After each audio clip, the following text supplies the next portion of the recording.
ਇਹ ਤਨ ਮਾਇਆ ਪਾਹਿਆ ਪਿਆਰੇ, ਲੀਤੜਾ ਲੱਭ ਰੰਗਾਏ। ਇਸ ਤੁਕ ਦੇ ਅਰਥ ਕਰਨ ਤੋਂ ਪਹਿਲਾਂ ਸਤਿਗੁਰੂ ਜੀ ਨੇ ਸ਼ਬਦ ਕਿੱਥੇ ਉਚਾਰਨ ਕੀਤਾ ਤੇ ਕਿਹਦਾ ਭਲਾ ਕੀਤਾ ਸੀ। ਗੁਰੂ ਸਾਹਿਬ ਨੇ ਸ਼ਬਦ ਨੂੰ ਉਚਾਰ ਕੇ ਕਹਿੰਦੇ ਆ ਕਿ ਦੀਨ ਦੁਨੀਆ ਨੂੰ ਤਾਰਦਿਆਂ ਜਦੋਂ ਸਤਿਗੁਰੂ ਜੀ ਨੌਸ਼ਹਿਰੇ ਨਗਰ ਪਹੁੰਚਦੇ ਆ, ਇੱਥੇ ਸੰਗਤ ਜੀ ਮਰਦ ਜਾਮਾ ਇੱਕ ਸ਼ੌ ਸੁਹਾਗਣ ਰਹਿੰਦਾ ਜਿਹੜਾ ਹੈ ਸਰੀਰ ਕਰਕੇ ਮਰਦ। ਤੇ ਅੱਜ ਵੀ ਨਾ ਤੁਸੀਂ ਪੰਜਾਬ ਦੇ ਅੰਦਰ ਇਹ ਫਿਰਕੇ ਵੇਖੋਗੇ ਕਿ ਇੱਕ ਪੀਰਾਂ ਦਾ ਕਹਿ ਲਓ ਇੱਕ ਚੱਲਦਾ ਸਿਸਟਮ, ਆਪਣੇ ਉਹ ਕੱਪੜੇ ਇਸਤਰੀਆਂ ਵਾਲੇ ਪਾਉਂਦੇ ਨੇ, ਹੱਥਾਂ ਪੈਰਾਂ ਦੇ ਨੂੰਹਾਂ ਤੇ ਨੇਲ ਪਾਲਿਸ਼ਾਂ ਕਾਂਟੇ ਪਾ ਕੇ ਉਹ ਜਿਹਾ ਲਿਬਾਸ ਪਾ ਕੇ ਲੋਕਾਂ ਨੂੰ ਭਰਮਾਉਂਦੇ ਆ ਕਿ ਅਸੀਂ ਉਸ ਪ੍ਰਮਾਤਮਾ ਦੀਆਂ ਇਸਤਰੀਆਂ ਤੇ ਉਹ ਪ੍ਰਮਾਤਮਾ ਸਾਡਾ ਸ਼ੌਹ ਹੈ, ਅਸੀਂ ਉਹਦੀਆਂ ਸੁਹਾਗਣਾਂ ਹਾਂ। ਪਰ ਗੁਰੂ ਸਾਹਿਬ ਸੱਚੇ ਪਿਤਾ ਕਹਿੰਦੇ ਇਹ ਪਖੰਡ ਥੋੜੇ ਸਮੇਂ ਤੱਕ ਹੀ ਚੱਲਦਾ ਹੈ। ਤਾਂ ਕਰਕੇ ਮਹਾਰਾਜ ਜੀ ਨੇ ਉਸ ਸਮੇਂ ਵੀ ਸ਼ੌਹ ਸੁਹਾਗਣ ਨੂੰ ਇਹ ਗੱਲ ਸਮਝਾਈ। ਇਹ 2 ਵਾਰੀ ਗੁਰੂ ਸਾਹਿਬ ਜੀ ਜਿਹੜਾ ਇਹਨਾਂ ਦੇ ਨਾਲ ਇਸ ਨਗਰ ਵਿੱਚ ਜਾਂਦੇ ਆ, ਕਹਿੰਦੇ ਆ ਕਿ ਜਦੋਂ ਸਤਿਗੁਰੂ ਜੀ ਨੌਸ਼ਹਿਰੇ ਨਗਰ ਪਹੁੰਚੇ ਤੇ ਸ਼ੌਹ ਸੁਹਾਗਣ ਦਾ ਉਸ ਸਮੇਂ ਬਹੁਤ ਵੱਡਾ ਡੇਰਾ ਸੀ ਤੇ ਉਸ ਦਿਨ ਬਹੁਤ ਭਾਰੀ ਮੇਲਾ ਵੀ ਲੱਗਿਆ ਹੋਇਆ ਸੀ। ਇਹ ਚੱਲੀਆ ਅੰਦਰ ਕੱਟਦਾ ਪਿਆ ਸੀ ਤੇ ਉਦਣ ਹੀ ਉਹ ਮੇਲਾ ਜਿਹੜਾ ਸੀ ਕਹਿ ਲਓ ਕਿ ਅੰਦਰੇ ਦਾ ਚੱਲੀਆ ਸਮਾਪਤ ਹੋਣਾ ਸੀ। ਬੜੇ ਢੋਲ ਵੱਜਦੇ ਪਏ ਆ, ਲੋਕਾਂ ਦਾ ਭਾਰੀ ਇਕੱਠੇ ਮੇਲਿਆਂ ਤੇ ਇਸ ਆਓ ਭਗਤ ਦੇ ਵਿੱਚ ਕਿ ਸਾਡਾ ਜਿਹੜਾ ਪੀਰ ਹੈ, ਸਾਡਾ ਜੋ ਜਿਹਨੂੰ ਮੰਨਣ ਵਾਲੇ ਆ, ਉਹਨੇ ਬਾਹਰ ਆਉਣਾ ਤੇ ਉਹਦੀਆਂ ਅਸੀਸਾਂ ਆਪਾਂ ਲੈਣੀਆਂ। ਕਹਿੰਦੇ ਆ ਇਸ ਭੀੜ ਨੂੰ ਵੇਖ ਕੇ ਸਤਿਗੁਰੂ ਸੱਚੇ ਪਿਤਾ ਜੀ ਇਹਦੇ ਡੇਰੇ ਤੇ ਜਾਂਦੇ ਆ। ਗੁਰੂ ਸਾਹਿਬ ਜੀ ਕਹਿੰਦੇ ਆਪਾਂ ਤੁਹਾਡੇ ਪੀਰ ਸ਼ੌਹ ਸੁਹਾਗਣ ਨੂੰ ਮਿਲਣਾ। ਹੁਣ ਇਹਦੇ ਜਿਹੜੇ ਚੇਲੇ ਹੁੰਦੇ ਆ ਅੱਗੇ ਬੰਦੇ ਰੱਖੇ, ਉਹ ਕਹਿਣ ਲੱਗੇ ਜੀ ਉਹ ਤੇ ਅੰਦਰ ਚਲੀਆ ਕੱਟਦਾ ਪਿਆ ਤੇ ਅੱਜ ਦੇ ਦਿਨ ਉਹਨੂੰ ਸ਼ੌਹ ਦੀ ਪ੍ਰਾਪਤੀ ਹੋਣੀ ਹੈ। ਸ਼ੌਹ ਬਾਣੀ ਦੇ ਅੰਦਰ ਪਤੀ ਨੂੰ ਕਿਹਾ। ਧੰਨ ਗੁਰੂ ਨਾਨਕ ਦੇਵ ਸੱਚੇ ਪਿਤਾ ਜੀ ਕਹਿਣ ਲੱਗੇ ਆਪਾਂ ਬਸ ਉਹਨੂੰ ਮਿਲਣ ਆਏ ਆ। ਉਹਨਾਂ ਨੇ ਚਲੋ ਮਿਲਣ ਨਾ ਦਿੱਤਾ ਤੇ ਗੁਰੂ ਸਾਹਿਬ ਜੀ ਧੰਨ ਬਾਬਾ ਮਰਦਾਨਾ ਜੀ, ਬਾਬਾ ਬਾਲਾ ਜੀ ਨੂੰ ਕਹਿਣ ਲੱਗੇ ਚਲੋ ਫਿਰ ਇੱਥੇ ਰੁਕਣਾ ਸਾਡਾ ਮੁਨਾਸਿਬ ਨਹੀਂ। ਕਹਿੰਦੇ ਆ ਕਿ ਜਦੋਂ ਗੁਰੂ ਜੀ ਨੇ ਪਿੱਠ ਕੀਤੀ ਨਾ ਸੰਗਤ ਜੀ ਇਹਦੇ ਡੇਰੇ ਵੱਲ, ਇਹਦੇ ਉਸ ਕਮਰੇ ਵੱਲ ਕਹਿ ਲਓ ਜਿੱਥੇ ਬਹਿ ਕੇ ਲੋਕ ਕਹਿ ਰਹੇ ਚਲੀਆ ਕੱਟਦਾ, ਕਹਿੰਦੇ ਪਿੱਠ ਕਰਨ ਦੀ ਦੇਰ ਸੀ, ਕਿਸੇ ਕਾਰਨ ਤੋਂ ਉਸ ਮੇਲੇ ਦੀ ਭੀੜ ਵਿੱਚ ਆਪਸ 'ਚ ਲੜਾਈ ਪੈ ਗਈ। ਕਿਉਂਕਿ ਇਹ ਸੱਚ ਹੈ, ਜਿੰਨਾ ਘਰਾਂ ਵੱਲ ਕਹਿ ਲਓ ਤੇ ਜਿੰਨਾ ਜ਼ਿੰਦਗੀਆਂ ਵੱਲ ਬਾਬੇ ਦੀ ਪਿੱਠ ਹੋ ਜੇ ਸੰਗਤ ਜੀ, ਉਹ ਜ਼ਿੰਦਗੀਆਂ ਉਹ ਘਰ ਤਬਾਹ ਹੋ ਜਾਂਦੇ ਆ।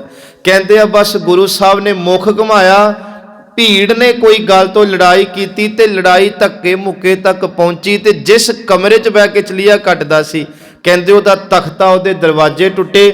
ਜਦੋਂ ਅੰਦਰ ਲੋਕਾਂ ਨੇ ਵੇਖਿਆ ਤੇ ਰੱਬ ਦੀ ਪ੍ਰਾਪਤੀ ਲਈ ਭਗਤੀ ਨਹੀਂ, ਇਹ ਕੁਕਰਮ ਅੰਦਰ ਕਰਦਾ ਪਿਆ ਸੀ। ਹੁਣ ਜਦੋਂ ਇਹਦੀ ਇਹ ਕਰਤੂਤ ਵੇਖੀ ਇਹਦੇ ਚੇਲਿਆਂ ਨੇ ਇਹਨੂੰ ਬਹੁਤ ਮਾਰਿਆ। ਕਹਿੰਦੇ ਇਹਦਾ ਇਤਿਹਾਸ ਡੇਰਾ ਇਹਦਾ ਤੋੜ ਭੰਨ ਦਿੱਤਾ, ਸਭ ਸਾਜੋ ਸਮਾਨ ਲੁੱਟਿਆ ਜਾਂਦਾ।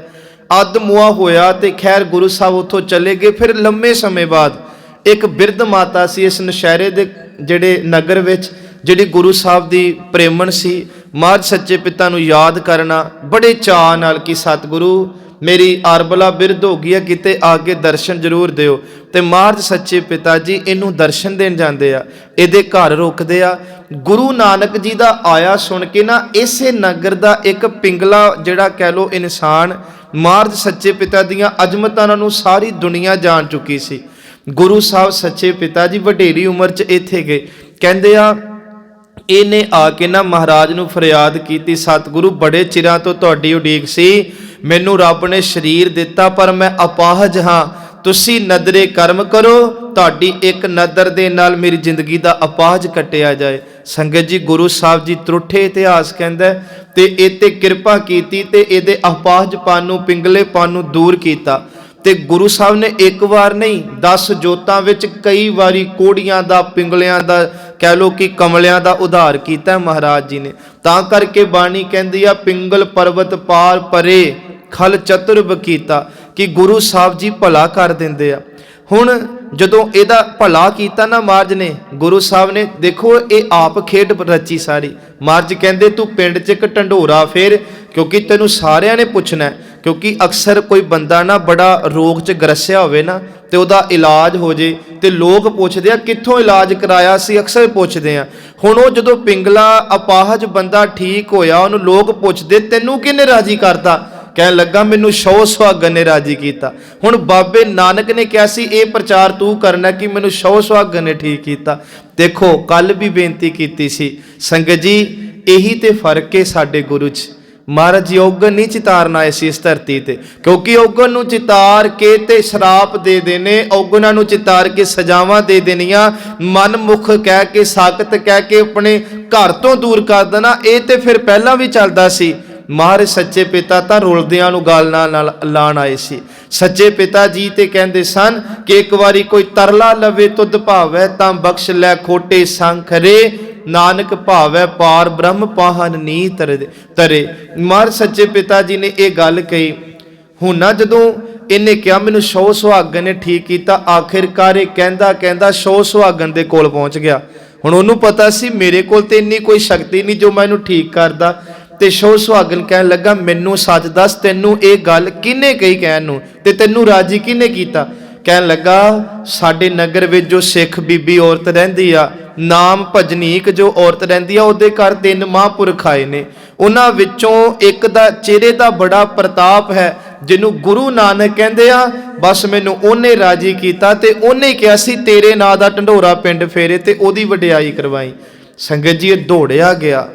ਕਹਿਣ ਏਦਾਂ ਸਮਝ ਲਓ ਕਿ ਜਿਹਨੂੰ ਜ਼ਿੰਦਗੀ ਨੇ ਦੁਰਕਾਰਤਾ ਸੀ, ਜਿਹਨੂੰ ਲੋਕੀ ਹੁਣ ਮੂੰਹ ਨਹੀਂ ਸੀ ਲਾਉਂਦੇ, ਜਿਹਦੇ ਡੇਰਿਆਂ ਤੇ ਕਦੇ ਭੀੜਾਂ ਹੁੰਦੀਆਂ ਸੀ ਹੁਣ ਲਾਗੋਂ ਨਹੀਂ ਸੀ ਕੋਈ ਲੰਘਦਾ, ਇਹ ਕਿਸੇ ਦੇ ਘਰ ਨਹੀਂ ਸੀ ਜਾਂਦਾ, ਕਿਸੇ ਨਾਲ ਅੱਖਾਂ ਨਹੀਂ ਸੀ ਮਿਲਾ ਸਕਦਾ।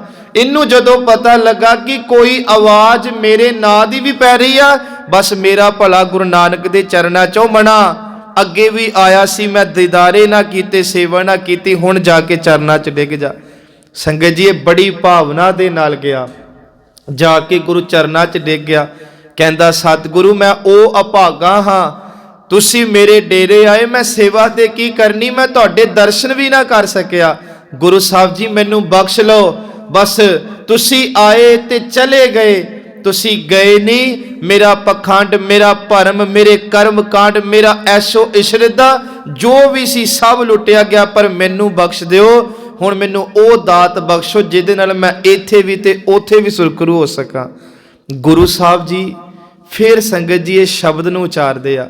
ਮਹਾਰਾਜ ਜੀ ਉਪਦੇਸ਼ ਦੇ ਕੇ ਕਹਿੰਦੇ ਉਹਨੂੰ ਵੀ ਤੇ ਗੁਰੂ ਸਾਹਿਬ ਸਾਨੂੰ ਵੀ ਤੇ ਰਹਿੰਦੀ ਦੁਨੀਆ ਨੂੰ ਉਪਦੇਸ਼ ਦੇ ਰਿਹਾ। ਉਹ ਹੈ ਇਹ ਤਨ ਮਾਇਆ ਪਾਹਿਆ ਪਿਆਰੇ, ਲੀਤੜਾ ਲੱਭ ਰੰਗਾਏ। ਕਹਿੰਦੇ ਸ਼ੌ ਸੁਹਾਗਣ ਦੁਨੀਆ ਦਾ ਇੱਕ ਦਸਤੂਰ ਹੈ। ਜਦੋਂ ਮਾਨਸ ਜਨਮ ਲੈ ਕੇ ਕੋਈ ਮਨੁੱਖ ਆਪਣੇ ਤਨ ਨੂੰ ਮਾਇਆ ਦੀ ਪਾ ਲਾ ਲਵੇ ਤੇ ਸੱਚ ਐਵੇਂ ਪਾ ਮਾਇਆ ਦੀ ਲੱਗ ਜੇ, ਮਾਇਆ ਦੇ ਮੋਹ ਦੀ, ਤੇ ਉਹਨੂੰ ਰੰਗ ਲਵੇ ਲੱਭ ਲੋਭ ਦੇ ਚਸਕਿਆਂ ਨਾਲ। ਗੁਰੂ ਸਾਹਿਬ ਕਹਿੰਦੇ ਇਹੋ ਜਿਹਾ ਚੋਲਾ ਉਸ ਰੱਬ ਦੇ ਘਰ ਪ੍ਰਵਾਨ ਨਹੀਂ ਹੁੰਦਾ। ਹਾਂ ਦੁਨੀਆ ਪ੍ਰਵਾਨ ਕਰ ਲੈਂਦੀ ਆ। ਤੁਸੀਂ ਮਹਿੰਗੇ ਕੱਪੜੇ ਪਾਓ, ਮਹਿੰਗੀ ਸਵਾਰੀ ਤੇ ਮਹਿੰਗੇ ਘਰਾਂ 'ਚ ਰਹੋ, ਆਪਣੀ ਠਾਠ ਬਾਠ VIP ਰੱਖੋ, ਲੋਕ ਤੁਹਾਨੂੰ ਝੁਕਣਗੇ, ਤੁਹਾਨੂੰ ਸਲਾਮਾ ਕਰਨਗੇ, ਤੁਹਾਡੀ ਦੁਆ ਕਰਨਗੇ, ਪਰ ਸੱਚ ਜਾਣਿਓ ਰੱਬ ਦੇ ਘਰ ਦੇ ਵਿੱਚ ਇਹ ਕੁਝ ਲੈ ਕੇ ਕੋਈ ਵੀ ਪ੍ਰਾਪਤੀ ਨਹੀਂ। ਕਿਉਂਕਿ ਉੱਥੇ ਤਾਂ ਮਹਾਰਾਜ ਕਹਿੰਦੇ ਬਿਨ ਸਿਮਰਨ ਜੋ ਜੀਵਨ ਬਲਣਾ, ਸਰਪ ਜੈਸੇ ਅਰਜਾਰੀ, ਨਵ ਖੰਡਨ ਕੋ ਰਾਜ ਕਮਾਵੇ, ਅੰਤ ਚਲੇ ਗੋਹਾਰੀ। ਸਤਿਗੁਰੂ ਸੱਚੇ ਪਿਤਾ ਜੀ ਨੇ ਜੋ ਇੱਥੇ ਉਦਾਹਰਨ ਦਿੱਤੀ ਨਾ, ਇੱਕ ਕੱਪੜੇ ਰੰਗਣ ਵਾਲੇ ਦੀ ਦਿੱਤੀ ਆ। ਹੁਣ ਜਿਹੜਾ ਪਾਹਿਆ ਸ਼ਬਦ ਵਰਤਿਆ ਨਾ, ਇਹਨੂੰ ਲਾਗ ਕਹਿੰਦੇ ਆ। ਜਦੋਂ ਅਸੀਂ ਕੱਪੜੇ ਰੰਗਾਨੇ ਆ, ਅੱਜ ਇੱਕ ਨਵੇਂ ਅਰਥ ਪੜੇ। ਜਿੱਥੇ ਪਹਿਲਾਂ ਅਸੀਂ 3 ਗੱਲਾਂ ਕਰਦੇ ਸੀ ਕਿ ਲੂਣ, ਸੋਡਾ ਤੇ ਫਟਕਰੀ, ਇਹਨਾਂ 3 ਚੀਜ਼ਾਂ ਨੂੰ ਵਰਤਦੇ ਆ। ਉਹ ਕੱਪੜੇ ਨੂੰ ਰੰਗਣ ਤੋਂ ਪਹਿਲਾਂ ਨਾ ਗਰਮ ਪਾਣੀ ਕਰਕੇ, ਕਿੱਕਰ ਦੇ ਸੱਕ ਵੀ ਕਹਿੰਦੇ, ਚੰਗੀ ਤਰ੍ਹਾਂ ਰਿੰਨ ਕੇ ਉਹਦੇ ਵਿੱਚ ਕੱਪੜਾ ਪਾਇਆ ਜਾਂਦਾ ਤੇ ਰੰਗਣ ਵਾਲੇ ਕੱਪੜੇ ਨੂੰ ਪਹਿਲਾਂ ਲਾਗ ਲਾਈ ਜਾਂਦੀ ਆ, ਭਾਵ ਪਾ ਲਾਈ ਜਾਂਦੀ ਆ। ਹੁਣ ਜਦੋਂ ਲਾਗ ਲੱਗੇ ਕੱਪੜੇ ਨੂੰ ਫਿਰ ਰੰਗਿਆ ਜਾਂਦਾ, ਕਹਿੰਦੇ ਥੋੜੀ ਕੀਤੇ ਉਸ ਕੱਪੜੇ ਤੋਂ ਰੰਗ ਨਹੀਂ ਸੀ ਲੈਂਦਾ। ਹੁਣ ਇੱਥੇ ਦੇਖੋ ਕਮਾਲ ਕਰਤੀ ਗੁਰੂ ਸਾਹਿਬ ਨੇ। ਮਹਾਰਾਜ ਕਹਿੰਦੇ ਹਰ ਉਹ ਸਰੀਰ ਲਿਲਾਰੀ ਦੀ ਉਹ ਭੱਠੀ ਆ। ਹੁਣ ਜਿਹੜੀ ਇੱਥੇ ਉਦਾਹਰਨ ਲਈ, ਜਿਹਦੇ ਮਨ ਨੂੰ ਕਹਿ ਲੋ, ਤਨ ਨੂੰ ਕਹਿ ਲੋ, ਆਤਮਾ ਨੂੰ ਕਹਿ ਲੋ, ਜੀਵਨ ਨੂੰ ਕਹਿ ਲੋ, ਮਾਇਆ ਦੇ ਮੋਹ ਦੀ ਪਾ ਲੱਗ ਗਈ ਆ। ਗੁਰੂ ਸਾਹਿਬ ਕਹਿੰਦੇ ਫਿਰ ਉਹਨੇ ਲੱਭ ਦੇ ਨਾਲ, ਲੱਭ ਕਹਿੰਦੇ ਸੰਗਤ ਜੀ ਲਾਲਚ ਚਸਕਿਆਂ ਨਾਲ ਆਪਣੇ ਇਸ ਮਨ ਨੂੰ, ਆਪਣੇ ਤਨ ਨੂੰ, ਆਪਣੇ ਜੀਵਨ ਨੂੰ ਰੰਗ ਲਿਆ। ਇਹੋ ਜਿਹੇ ਜੀਵਨ ਦੀ ਵਿਆਖਿਆ ਕਰਕੇ ਗੁਰੂ ਜੀ ਕਹਿੰਦੇ ਮੇਰਾ ਕੰਤ ਨਾ ਭਾਵੈ ਚੋਲੜਾ ਪਿਆਰੇ। ਗੁਰੂ ਜੀ ਕਹਿ ਰਹੇ ਕੰਤ ਕਹਿੰਦੇ ਵਾਹਿਗੁਰੂ ਜੀ ਨੂੰ, ਮੇਰੇ ਵਾਹਿਗੁਰੂ ਜੀ ਨੂੰ। ਚੋਲੜਾ ਇੱਥੇ ਅਰਥ ਲੈਣੇ ਸੰਗਤ ਜੀ ਸਰੀਰ। ਉਹ ਸਰੀਰ ਉਹ ਜੀਵਨ ਬਿਲਕੁਲ ਵੀ ਪ੍ਰਵਾਨ ਨਹੀਂ। ਕਿਉਂ? ਧਨ, ਧਨ ਸ਼ਬਦ ਹੈ ਇਸਤਰੀ ਲਈ, ਭਾਵ ਜੋ ਜੀਵ ਇਸਤਰੀਆਂ ਆਪਾਂ ਸਾਰੀਆਂ ਹੀ। ਗੁਰੂ ਸਾਹਿਬ ਕਹਿੰਦੇ ਕਿਉਂ ਧਨ? ਕਿਸ ਤਰ੍ਹਾਂ ਉਹ ਜੀਵ ਇਸਤਰੀ ਸੇਜਿਆ ਜਾਏ? ਪਰਮਾਤਮਾ ਦੀ ਸੇਜਾ ਤੇ ਜਾ ਸਕਦੀ ਹੈ। ਹੁਣ ਵੇਖੋ ਪਰਮਾਤਮਾ ਦੇ ਲਈ ਗੁਰੂ ਸਾਹਿਬ ਜੀ ਕੀ ਕਹਿੰਦੇ? ਭਲਾ ਭਲਾ ਭਲਾ ਤੇਰਾ ਰੂਪ, 3 ਵਾਰੀ ਕਿਹਾ। ਅਤ ਸੁੰਦਰ ਅਪਾਰ ਅਨੂਪ। ਜਿਹੜਾ ਪਰਮਾਤਮਾ ਭਲਾਈ ਦਾ ਅਤ ਦੀ ਭਲਾਈ ਦਾ ਅਤ ਦੀ ਸੁੰਦਰਤਾ ਦਾ ਭਰਿਆ ਹੋਵੇ, ਤੇ ਦੂਜੇ ਪਾਸੇ ਸਾਡੇ ਇਹ ਹਾਲ ਹੋਵਣ, ਰੂਪਹੀਨ ਬੁੱਧ ਬਲਹੀਨੀ ਮੋਹੇ ਪਰਦੇਸਨ ਦੂਰ ਤੇ ਆਏ, ਕਿ ਸਾਡੇ ਕੋਲੋਂ ਕੋਈ ਰੂਹਾਨੀਅਤ ਦਾ ਰੂਪ ਨਹੀਂ, ਕੋਈ ਆਤਮਕ ਨਾਮ ਬੰਦਗੀ ਦੀ ਕਮਾਈ ਨਹੀਂ, ਕੋਈ ਸਾਡੇ ਕੋਲੋਂ ਗੁਰਮਤ ਵੱਲੋਂ ਮਿਲੀ ਹੋਈ ਬੁੱਧੀ ਨਹੀਂ। ਅਸੀਂ ਕਿਵੇਂ ਪ੍ਰਮਾਤਮਾ ਦੀ ਸੇਜਾ ਤੇ ਸਵਾਰ ਹੋ ਸਕਦੇ ਹਾਂ? ਤਾਂ ਕਰਕੇ ਮਹਾਰਾਜ ਕਹਿੰਦੇ ਮੇਰਾ ਕੰਤ ਨਾ ਭਾਵੈ ਚੋਲੜਾ ਪਿਆਰੇ, ਕਿਉਂ ਧਨ ਸੇਜਿਆ ਜਾਏ। ਹੁਣ ਇੱਥੇ ਨਾ ਗੁਰੂ ਸਾਹਿਬ ਨੇ ਇਹਨਾਂ 2 ਤੁਕਾਂ 'ਚ ਇੱਕ ਪੱਖ ਰੱਖਿਆ। ਅਗਲੀਆਂ 3 ਤੁਕਾਂ ਇਕੱਠੀਆਂ ਨੇ ਕਿ ਹਉ ਕੁਰਬਾਨੈ ਜਾਉ ਮਿਹਰਬਾਨਾ, ਹਉ ਕੁਰਬਾਨੈ ਜਾਉ, ਹਉ ਕੁਰਬਾਨੈ ਜਾਉ ਤੇ ਨਾ ਕਹਿ ਲੈਣ ਜੋ ਤੇਰਾ ਨਾਉ, ਲੈਣ ਜੋ ਤੇਰਾ ਨਾਉ ਤੇ ਨਾ ਕਹਿ ਹਉ ਸਦ ਕੁਰਬਾਨੈ ਜਾਉ। ਗੁਰੂ ਸਾਹਿਬ ਕਹਿੰਦੇ ਮੈਂ ਸਦਾ ਹੀ ਉਹਨਾਂ ਤੋਂ ਕੁਰਬਾਨ ਹਾਂ। ਤੇ ਸੰਗਤ ਜਦੋਂ ਗੁਰੂ ਕਿਸੇ ਤੇ ਕੁਰਬਾਨ ਜਾਵੇ, ਉਹਦੇ ਜੀਵਨ ਵਿੱਚ, ਉਹਦੇ ਪਰਿਵਾਰ ਵਿੱਚ ਸੱਚ ਇਵੇਂ ਕਦੇ ਗੁਰੂ ਦੀਆਂ ਖੁਸ਼ੀਆਂ ਦਾ ਅੰਤ ਨਹੀਂ ਆ ਸਕਦਾ। ਉਹ ਤਾਂ ਸੱਚ ਹੋਵੇ, ਮਾਂ ਸੱਚੇ ਪਿਤਾ ਜੀ ਕਹਿੰਦੇ ਵੱਧਦੀਆਂ ਨੇ ਘਟਦੀਆਂ ਨਹੀਂ। ਹੁਣ ਦੇਖੋ ਇਹ ਤੁਸੀਂ ਲੈ ਲਿਆ ਸੀ, ਇਹਦਾ ਤੱਤ ਲਈਏ ਥੋੜਾ ਜਿਹਾ। ਗੁਰੂ ਤੇਗ ਬਹਾਦਰ ਜੀ ਦੇ ਨਾ ਜੀ 2 ਸ਼ਲੋਕ ਆਪਾਂ ਇੱਥੇ ਲੈਣੇ 9ਵੇਂ ਮਹੱਲੇ ਦੇ। ਪਹਿਲੇ 2 ਤੁਕਾਂ ਦੀ ਵਿਆਖਿਆ ਵੀ ਤੇ ਅਗਲਾ ਜੋ ਸ਼ਬਦ ਗੁਰੂ ਜੀ ਨੇ ਬਖਸ਼ਿਆ। ਗੁਰੂ ਸਾਹਿਬ ਕਹਿੰਦੇ ਉਹੀ ਸਰੀਰ ਹੈ ਜਿਹੜਾ ਦਿਨ ਰਾਤ ਗੁਰੂ ਗੁਰੂ ਕਰਦਾ, ਗੁਰਸਿੱਖੀ ਜੀਵਨ ਨੂੰ ਕਮਾਉਂਦਾ, ਰਹਿਤ ਵੈਦ ਦਾ ਪਰਪੱਕ ਧਾਰਨੀ ਰਹਿੰਦਾ। ਸੱਚ ਹੈ ਆਪਣੇ ਇਸ ਜੀਵਨ ਚੋਂ ਸਮਾਂ ਕੱਢ ਕੇ ਚੰਗੇ ਅਮਲ ਇਕੱਤਰ ਕਰਦਾ। ਸਤਿਗੁਰੂ ਕਹਿੰਦੇ ਉਸ ਸਰੀਰ ਵਿੱਚ ਤੇ ਪ੍ਰਮਾਤਮਾ ਵਿੱਚ ਬਿਲਕੁਲ ਵੀ ਫਰਕ ਨਾ ਜਾਣਿਓ। ਇਹ ਗੱਲ ਦੀ ਗਵਾਹੀ ਗੁਰੂ ਸਾਹਿਬ ਕਹਿੰਦੇ ਮੈਂ ਤੁਹਾਨੂੰ ਦੇ ਰਿਹਾ। ਜੋ ਪ੍ਰਾਨੀ ਨਿਸ ਦਿਨ ਭਜੈ, ਨਿਸ ਦਿਨ ਕਹਿੰਦੇ ਦਿਨ ਰਾਤ, ਜੋ ਪ੍ਰਾਨੀ ਨਿਸ ਦਿਨ ਭਜੈ ਰੂਪ ਰਾਮ ਤੇ ਜਾਣ, ਕਹਿੰਦੇ ਉਹਦੇ ਵਿੱਚ ਤੇ ਪ੍ਰਮਾਤਮਾ 'ਚ ਭੇਦ ਨਾ ਸਮਝੋ। ਕਿਉਂ? ਮਹਾਰਾਜ ਕਹਿੰਦੇ ਆ ਹਰ ਜਨ ਹਰ ਅੰਤਰ ਨਹੀਂ ਨਾਨਕ ਸਾਚੀ ਮਾਨ। ਇਹ ਗੱਲ ਮੈਂ ਸੱਚ ਕਹਿ ਰਿਹਾ, ਮੇਰੇ ਗੱਲ ਤੇ ਭਰੋਸਾ ਕਰੋ। ਪਰ ਉਹੀ ਸਰੀਰ ਜਦੋਂ ਦੁਨੀਆ ਦਾ ਖਾ ਕੇ ਪਾ ਕੇ ਹੰਡਾ ਕੇ ਸੱਚ ਇਵੇਂ ਲੋਭ ਦੇ ਨਾਲ, ਲੱਭ ਦੇ ਨਾਲ, ਮਾਇਆ ਦੇ ਨਾਲ ਐ ਰੰਗਿਆ ਰਵੇ ਤੇ ਕਦੇ ਵੀ ਉਹ ਭੁੱਲ ਕੇ ਪ੍ਰਮਾਤਮਾ ਨੂੰ ਚੇਤੇ ਨਾ ਕਰੇ। ਫਿਰ ਬੇਨਤੀ ਉਹ ਭਾਵੇਂ ਹਿੰਦੂ ਆ, ਸਿੱਖ ਹੈ, ਬੋਧੀ ਆ, ਈਸਾਈ ਆ, ਇਸਲਾਮਕ ਆ, ਕਿਉਂਕਿ ਬਾਣੀ ਸਾਰਿਆਂ ਲਈ ਸਾਂਝੀ ਹੁੰਦੀ ਆ। ਮਹਾਰਾਜ ਕਹਿੰਦੇ ਜੇ ਚੇਤੇ ਨਾ ਕਰੇ ਫਿਰ ਮਾਫ ਕਰਿਓ ਉਸ ਸਰੀਰ ਦੇ ਵਿੱਚ ਤੇ ਸੂਰ ਕੁੱਤੇ 'ਚ ਕੋਈ ਫਰਕ ਨਾ ਜਾਣਿਓ। ਇਹ ਉਹ ਦੇਖੋ ਇੱਕ ਸਰੀਰ ਨੂੰ ਰੱਬ ਨਾਲ ਤੋਲਿਆ ਤੇ ਇੱਕ ਸਰੀਰ ਜਿਸ ਤਾਂ ਕਰਕੇ ਗੁਰੂ ਗੋਬਿੰਦ ਸਿੰਘ ਨੇ ਇੱਕ ਗੱਲ ਕਹੀ ਸੀ, ਮੈਂ ਉਹ ਗੱਲ ਵਿੱਚ ਕਰ ਦਿੰਦਾ। ਮਹਾਰਾਜ ਜੀ ਕੋਲ ਜਦੋਂ ਭਾਈ ਨੰਦ ਲਾਲ ਜੀ ਆਏ ਨਾ, ਤੇ ਉਹਨਾਂ ਨੇ ਇੱਕ ਕਿਤਾਬ ਲਿਖੀ ਸੀ ਤੇ ਮਹਾਰਾਜ ਨੂੰ ਆ ਕੇ ਕਹਿੰਦੇ ਸਤਿਗੁਰੂ ਜੀ ਮੈਂ ਬੰਦਗੀ ਨਾਮਾ ਇਹ ਕਿਤਾਬ ਲਿਖੀ ਆ। ਗੁਰੂ ਸਾਹਿਬ ਨੇ ਸਾਰੀ ਕਿਤਾਬ ਰੀਡ ਕੀਤੀ, ਪੜ੍ਹੀ। ਪੜ੍ਹਨ ਤੋਂ ਬਾਅਦ ਮਹਾਰਾਜ ਨੇ ਭਾਈ ਨੰਦ ਲਾਲ ਨੂੰ ਕਲਾਵੇ 'ਚ ਲੈ ਕੇ ਕਿਹਾ ਅੱਜ ਤੋਂ ਬਾਅਦ ਤੇਰੀ ਕਿਤਾਬ ਦਾ ਨਾਮ ਬੰਦਗੀ ਨਾਮਾ ਨਹੀਂ ਜ਼ਿੰਦਗੀ ਨਾਮਾ ਹੋਵੇਗਾ। ਸਿੱਖ ਸੰਗਤ ਕਹਿੰਦੀ ਕਿਉਂ ਮਹਾਰਾਜ? ਕਹਿੰਦੇ ਭਾਈ ਨੰਦ ਲਾਲ ਨੇ ਉਸ ਤਤ ਸਿਖਰ ਨੂੰ ਫੜਿਆ ਕਿ ਜੇ ਬੰਦਗੀ ਹੈ ਤੇ ਜ਼ਿੰਦਗੀ ਹੈ, ਜੇ ਜ਼ਿੰਦਗੀ 'ਚ ਬੰਦਗੀ ਨਹੀਂ ਤੇ ਜ਼ਿੰਦਗੀ ਕੇਵਲ ਰੂੜ ਦਾ ਢੇਰ ਹੈ, ਹੋਰ ਕੁਝ ਨਹੀਂ। ਮਹਾਰਾਜ ਕਹਿੰਦੇ ਉਹ ਕੇਵਲ ਗੰਦਗੀ ਹੈ ਜੀਵਨ ਦੇ ਅੰਦਰ। ਤਾਂ ਕਰਕੇ ਮਹਾਰਾਜ ਜੀ ਕਹਿੰਦੇ ਏਕ ਭਗਤ ਭਗਵਾਨ ਜਿਹ ਪ੍ਰਾਨੀ ਕੈ ਨਾਹੇ ਮਨ।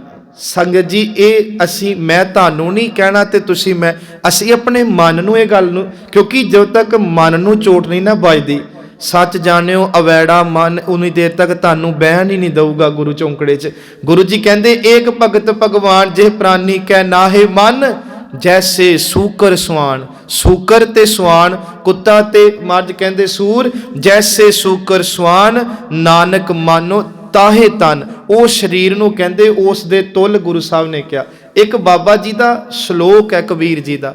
ਕਬੀਰ ਸਾਹਿਬ ਕਹਿੰਦੇ ਦੁਨੀਆ ਤੇ ਆਏ, ਵੇਖੋ ਅਸੀਂ ਚਲੋ ਇਹ ਮਿਹਣਾ ਮਾਰ ਦਿੰਦੇ ਆ ਜੀ ਮੈਨੂੰ ਕੀ ਦਿੱਤਾ ਰੱਬ ਨੇ ਜਿਹੜਾ ਮੈਂ ਰੱਬ ਰੱਬ ਕਰਦਾ। ਲੋਕ ਕਹਿੰਦੇ ਵੀ ਆ, ਜਿਸ ਜ਼ੁਬਾਨ ਦੇ ਨਾਲ ਇਹ ਗੱਲ ਕਹਿੰਦੇ ਆ ਅਸੀਂ ਇਹ ਤੇ ਪੁੱਛੀਏ ਉਹ ਸਾਹ ਕੌਣ ਦੇ ਰਿਹਾ, ਉਹ ਸਰੀਰ ਕਿਹਨੇ ਦਿੱਤਾ, ਜ਼ਿੰਦਗੀ ਵਿੱਚ ਖਾ ਪੀ ਕੇ 80 90 ਦਾ ਹੋ ਕੇ ਚੱਲਿਆ, ਇਹ ਸਭ ਕੁਝ ਕਿਹਨੇ ਦਿੱਤਾ ਸੀ?